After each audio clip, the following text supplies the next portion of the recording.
no matter when or what the occasion, they can't stop talking about slavery.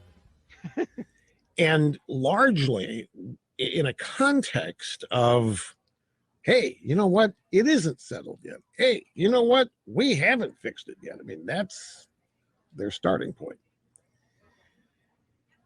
And I think that's a no-win situation for us because we've made great strides. This country has made phenomenal strides since then. Undeniable. And we're one of the only countries on earth that has. Great Britain being the other. What? This country has done more for and was organized for minorities than any other nation on earth. Okay. I gave a guy an analogy here on the program. We had a guy call and wanted to know, what I thought was so bad about grievance politics.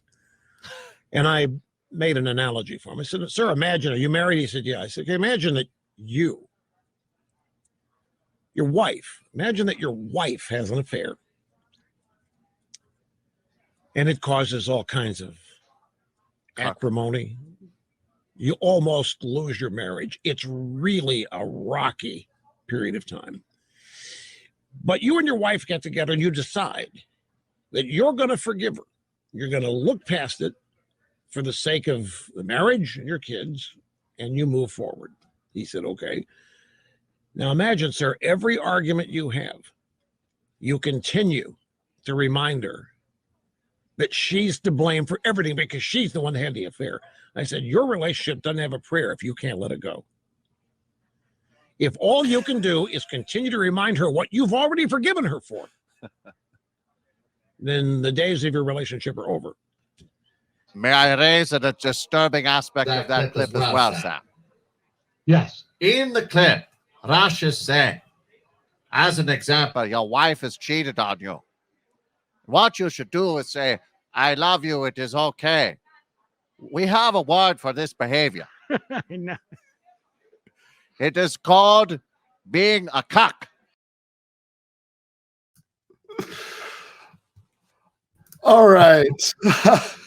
I am now joined by GTA producer Forrest Miller, philosophy professor Ryan Lake, Jackie Bendetti, PA editor Micah Utrecht. This is Revolution host Jason Myles, and GTA graphic designer J. Andrew World.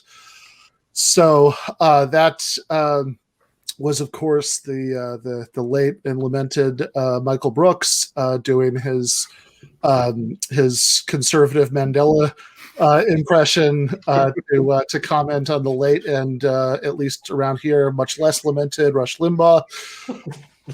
I think that as far as clips that represent that represent Rush's contribution to American life and how he shaped what's sometimes called the discourse. I think that little clip of him saying that he doesn't understand why people are whining about the long-term effects of slavery is a pretty good representation.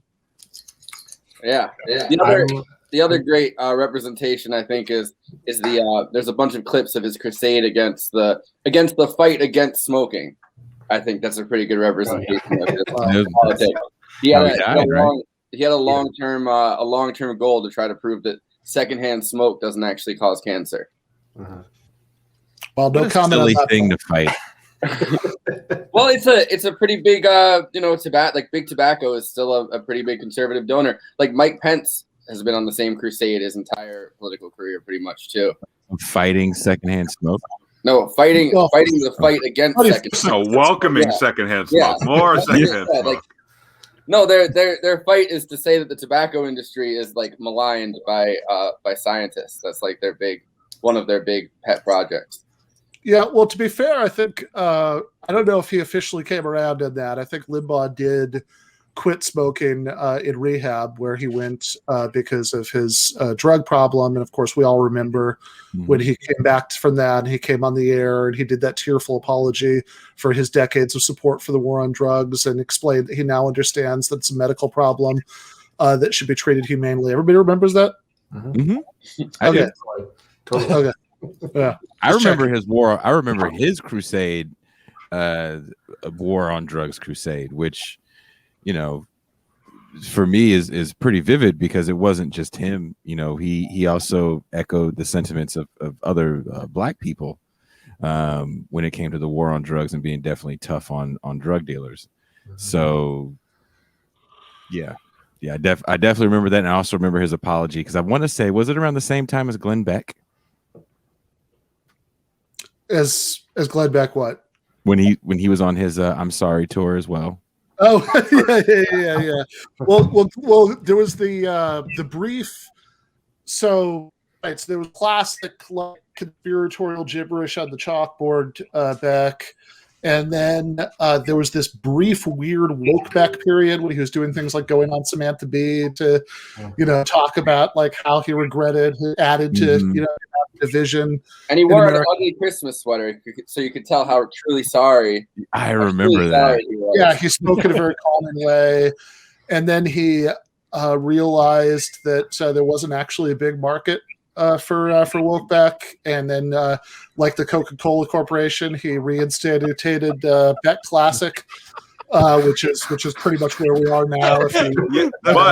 But let me say about that, because my book with Megan Day, Bigger Than Bernie, came out about a year ago, and somehow Beck found it, picked it up. I think because we ran an excerpt in Salon, and so I hadn't thought about him in a while, but I was like, oh shit, it's Glenn Beck. And so I remember I called my parents. I was like, okay, Glenn Beck just read like for 10 minutes from our book on his radio show. We should just be prepared. Like, there might be some death threats, we should just be ready for this. I want to warn you guys. And nothing, radio silence, nothing came out of it. It's very sad. Glenn Beck tried to rip you guys up.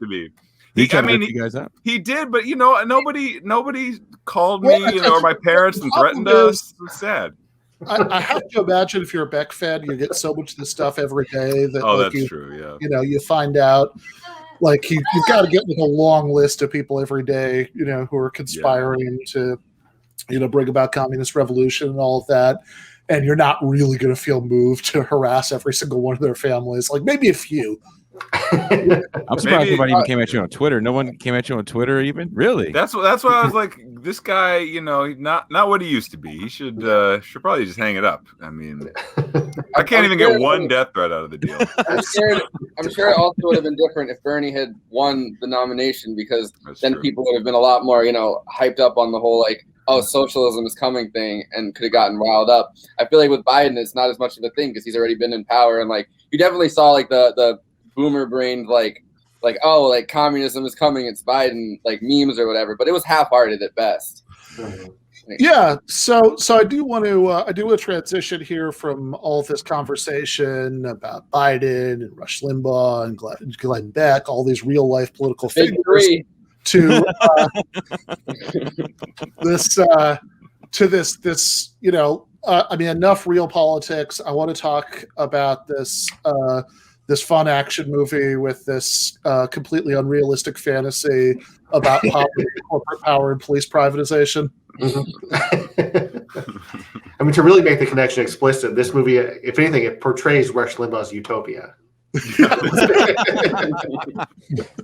Very much so. Yeah. Apparently, the writer of the script said years later, like 30 years later, he's like, I didn't realize that it looks like this movie is kind of coming to life. Yeah, because he apparently I thought he was going to be more of a leftist, and his whole thing was like, oh, I was on the set for Blade Runner, and I thought this was cool. Mm-hmm. And what if we just reversed the idea and had robots run after people?